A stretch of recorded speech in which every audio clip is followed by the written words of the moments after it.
আমার আজকের রেসিপি ঘরোয়া চাল দিয়ে দুর্দান্ত স্বাদের এক পাকে ডিম বিরিয়ানি। নমস্কার বন্ধুরা, সতীশনাথ ফ্যামিলি কিচেনে আপনাদের সবাইকে স্বাগতম। আমার আজকের রেসিপি যদি আপনাদের ভালো লেগে থাকে তাহলে অবশ্যই একটা লাইক করে দেবেন, একটা ছোট্ট কমেন্টের মাধ্যমে জানাবেন। আর যদি চ্যানেলে নতুন বন্ধু হয়ে থাকেন তাহলে প্লিজ বন্ধুরা চ্যানেলটি সাবস্ক্রাইব করে পাশে থেকে যাবেন। তাহলে চলুন আর বেশি দেরি না করে ঝটপট বানিয়ে ফেলি আজকের এই লোভনীয় রেসিপি। এখানে আমি নিয়ে নিয়েছি রোজকার বাড়িতে রান্নার চাল। আমি এখানে 500 গ্রাম চাল নিয়ে নিয়েছি। চালটাকে আমি খুব ভালো করে 3 থেকে 4 বার জল পাল্টে পাল্টে ধুয়ে নিয়ে ফেরত আসছি।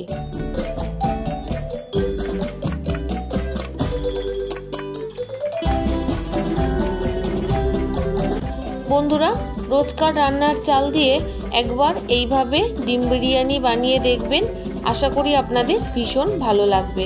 দেখুন, চালটাকে আমি খুব সুন্দর মতো করে ধুয়ে নিয়েছি। যেহেতু ডিম বিরিয়ানি বানাবো তার জন্য আমি এখানে নিয়েছি 8টা ডিম, ভালোভাবে সেদ্ধ করে নেব। ডিমটা সেদ্ধ হতে থাক, এদিকে আমি কেটে নেব কয়েকটা জিনিস। এখানে আমি নিয়ে নিয়েছি 4টে আলু। আলুগুলোকে আমি একটু বড় বড় সাইজ করে কেটে নিচ্ছি। আলুগুলো কেটে নেওয়া হয়ে গেছে। এবার আমি নিয়ে নিচ্ছি 3টে মিডিয়াম সাইজের পেঁয়াজ। পেঁয়াজগুলোকেও আমি সুন্দর মতো করে কেটে নেব। যেহেতু পেঁয়াজের আমি বেরেস্তা বানাবো তাই আমি একটু ঝিরি করেই পেঁয়াজটা কেটে নিচ্ছি।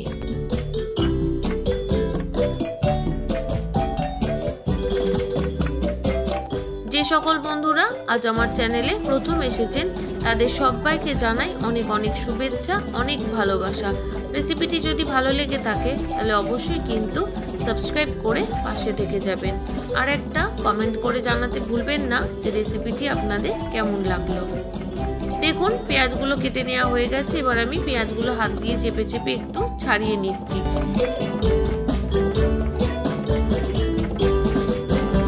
কেটে নেওয়ার পর আমি আপনাদের সমস্ত কিছু দেখিয়ে দিলাম। এখানে আলু আর পেঁয়াজ ছাড়াও আমি নিয়েছি 5 থেকে 6 টুকরো আদা, 10 থেকে 12 কোয়া রসুন আর 4 থেকে 5টা কাঁচা লঙ্কা। আদা, রসুন, কাঁচা লঙ্কাটা আমি একটা পেস্ট বানিয়ে নেব। এদিকে কড়াইতে সাদা তেল ভালোভাবে গরম করে নেওয়া হয়ে গেলে পেঁয়াজগুলো দিয়ে দেব।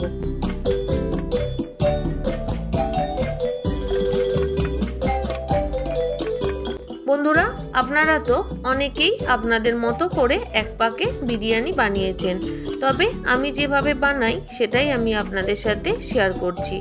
আশা করি আপনাদের ভীষণ ভালো লাগবে। পেঁয়াজটা দেওয়া হয়ে গেছে। এবার আমি একটু ভালো করে নাড়াচাড়া করে দিচ্ছি। গ্যাসের ফ্লেমটা মিডিয়ামে রেখে আমি কিন্তু পেঁয়াজটা বেরেস্তা বানিয়ে নেব। আর পেঁয়াজটা যখন বেরেস্তা বানাবো তখন এর মধ্যে কোনোভাবে নুন দেব না। দেখুন, পেঁয়াজের রংটা আস্তে আস্তে চেঞ্জ হওয়া শুরু করেছে। ভালো মতো লাল লাল হওয়া পর্যন্ত আমি নাড়াচাড়া করতে থাকবো আর ভাজতে থাকবো। দেখুন বন্ধুরা, পেঁয়াজের বেরেস্তাটা আমি ঠিক এরকমই রাখবো। এবার আমি তেল থেকে ছেঁকে বেরেস্তাটা তুলে নিচ্ছি। সমস্ত বেরেস্তাটা তুলে নেওয়া হয়ে গেছে। বাকি যে তেলটা রয়েছে ওই তেলের মধ্যে আমি সিদ্ধ করে রাখা ডিমগুলো দিয়ে ভালো করে ভেজে নেব। আমি একটু এর মধ্যে দিয়ে দেব সামান্য হলুদ গুঁড়ো আর দিয়ে দেব অল্প একটু নুন। আপনারা চাইলে ডিমের মধ্যে আগে থেকে হলুদ আর নুনটা মেখে নিয়েও ভাজতে পারেন।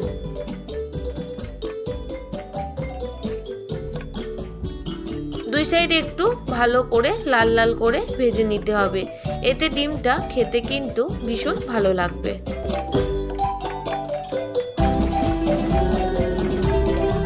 ডিমগুলো ভালো করে ভেজে নেওয়া হয়ে গেছে। এবার আমি ডিমগুলো তুলে নিচ্ছি।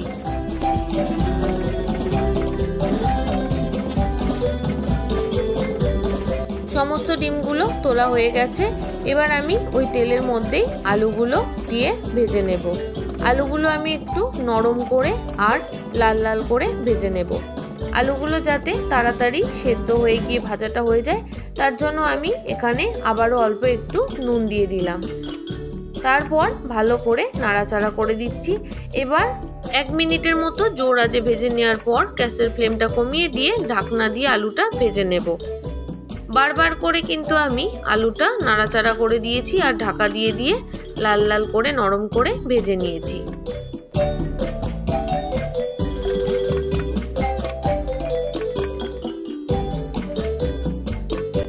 বন্ধুরা, আলুটা যত বেশি ভালো করে ভেজে নেওয়া যাবে নরম করে, ততই কিন্তু খেতে বেশি ভালো লাগে। ভালো করে ভেজে নেওয়া হয়ে গেছে, এবার আমি আলুগুলো তুলে নিচ্ছি। এবার আমি তেলের মধ্যে ফোড়ন দিয়ে দেব 2টো তেজপাতা, 4 থেকে 5টা ফাটানো এলাচ, 3 থেকে 4 টুকরো দারচিনি, আর যে বেরেস্তাটা বানিয়ে রেখেছিলাম সেখান থেকে অর্ধেক বেরেস্তা আমি দিয়ে দিলাম। সাথে দিয়ে দিলাম আদা, রসুন আর কাঁচা লঙ্কার পেস্ট। এবার খুব ভালোভাবে মশলাটা কষিয়ে নেব। 1 মিনিটের মতো একটু নাড়াচাড়া করার পর দিয়ে দিলাম 1 চামচ ধনে জিরের গুঁড়ো আর সামান্য একটু বাটি ধোয়া জল। মশলাটা যাতে পুড়ে না যায় তার জন্যই জলটা দিয়ে নিয়েছি। এবার আবারও ভালোভাবে কষিয়ে নেব। দিয়ে দিচ্ছি স্বাদ অনুযায়ী নুন। আমি কিন্তু নুনটা এখানে একেবারেই দিয়ে দিলাম। আর দিয়ে দিলাম পরিমাণ মতো হলুদ, দিয়ে দিলাম 1/2 চামচের মতো চিনি। এবার মশলাটা খুব ভালোভাবে কষাতে থাকবো যতক্ষণ না পর্যন্ত মশলার কাঁচা গন্ধ চলে যাচ্ছে, ততক্ষণ পর্যন্ত।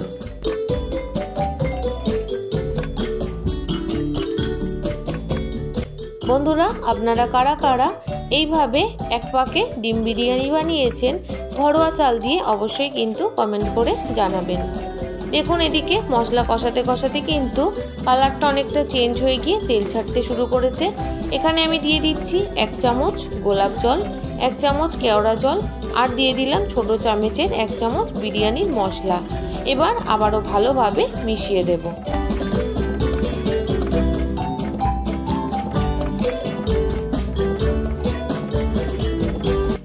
খুব ভালোভাবে মশলাটা মিশিয়ে নেওয়া হয়ে গেছে। এবার আমি আগে থেকে ধুয়ে রাখা চালটা দিয়ে দিলাম। চালটা দেওয়ার পর কিন্তু 4 থেকে 5 মিনিট সময় নিয়ে মশলার সাথে খুব ভালো করে কষিয়ে নিয়ে চালটা একদম ভাজা ভাজা করে নিতে হবে।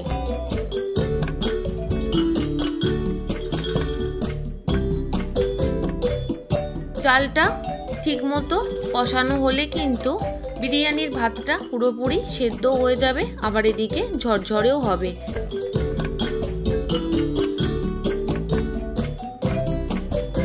যে সকল বন্ধুরা প্রত্যেক দিন আমার ভিডিওর সাথে সম্পূর্ণভাবে জুড়ে থাকেন, তাদের সবাইকে জানাই অনেক অনেক ধন্যবাদ। রেসিপিটি যদি ভালো লেগে থাকে তাহলে অবশ্যই কিন্তু প্রত্যেক দিনের মতো আজও একটা লাইক করে দেবেন আর একটা ছোট্ট কমেন্টের মাধ্যমে জানিয়ে দেবেন যে রেসিপিটি আপনাদের কেমন লাগলো। চালটা কষাতে কষাতে পুরো ঝরঝরে হয়ে গেছে। এবার আমি দিয়ে দিলাম গরম জল। আমি এখানে যতটা পরিমাণ চাল নিয়েছি তার ডবল পরিমাণ জল দিয়েছি। আপনারাও কিন্তু একটু এটা বুঝে শুনে জলটা দিয়ে নেবেন। ঠিক যতটা পরিমাণ চাল নেবেন তার ডবল পরিমাণ জল দেবেন। এবার জলটা ফুটে আসা পর্যন্ত ঢাকনা দিয়ে দেব। যেহেতু গরম জল দিয়েছি তাই 1 মিনিট ঢাকা দেওয়ার সাথে সাথেই কিন্তু জলটা খুব ভালো মতো ফুটে উঠেছে। এবার ঢাকনা খুলে আমি একটু ভালো করে নাড়াচাড়া করে দেব আর ভেজে রাখা যে আলুগুলো ছিল সেই আলুগুলো আস্তে আস্তে দিয়ে দেব।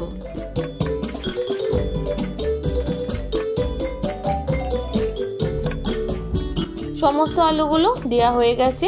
আমি আবারও একটু ভালো করে নাড়াচাড়া করে 5 মিনিটের জন্য জোর আঁচে ঢাকা দিয়ে ভালোভাবে ফুটিয়ে নেব।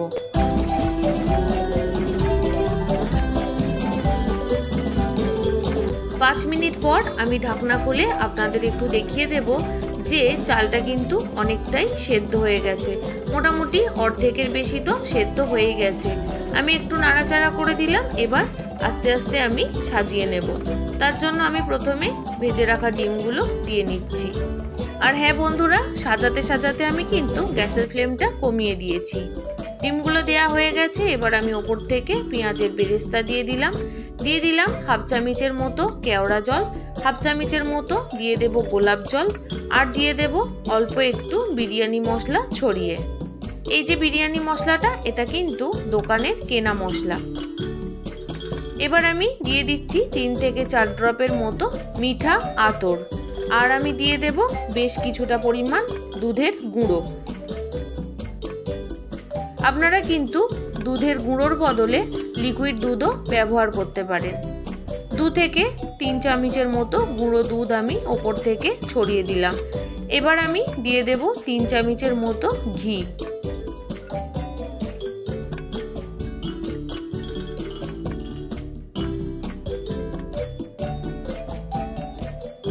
ঘিটা দেয়া হয়ে গেলে আমি গ্যাসের ফ্লেমটা একদম লোতে রেখেই ঢাকনা দিয়ে 10 মিনিটের জন্য দমে দিয়ে রাখবো।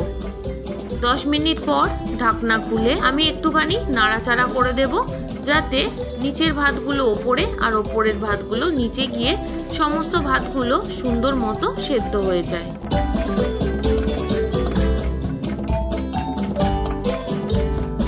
খুব হালকাভাবে কিন্তু নাড়াচাড়া করে দিতে হবে, যাতে ডিম আর আলুগুলো কেটে না যায় বা ভাতগুলো একদম ভেঙে ভেঙে না যায়। দেখুন, নাড়াচাড়া করে দেওয়ার পর আমি আবারও কিন্তু 3 মিনিটের জন্য লো আঁচে রেখে গ্যাসের ফ্লেমটা বন্ধ করে 15 মিনিট ঢাকা দিয়ে গরম অবস্থাতেই রেখে দেব। 15 মিনিট পর আমি ঢাকনা খুলে আবারও একটু হালকা করে মিশিয়ে দিচ্ছি, আর আপনাদের দেখিয়ে দিচ্ছি যে দেখুন কত সুন্দরভাবে কিন্তু প্রত্যেকটা ভাত ঝরঝরে হয়েছে, আর একটার সাথে কিন্তু আরেকটা ভাত লেগেও যাচ্ছে না। এবার আমি নামিয়ে নেব। তাহলে বন্ধুরা, রোজকার রান্নার চাল দিয়ে এক পাকে ডিম বিরিয়ানির রেসিপিটি যদি খুব বেশি ভালো লেগে থাকে, তাহলে অন্য বন্ধুদের সাথে শেয়ার করে দেবেন। আমার সাথে এতক্ষণ ধৈর্য ধরে থাকার জন্য আপনাদের সবাইকে অসংখ্য অসংখ্য ধন্যবাদ। আপনারা সবাই ভালো থাকবেন, সুস্থ থাকবেন। কাল আবারও একটা নতুন কোনো রেসিপির সাথে চলে আসছি।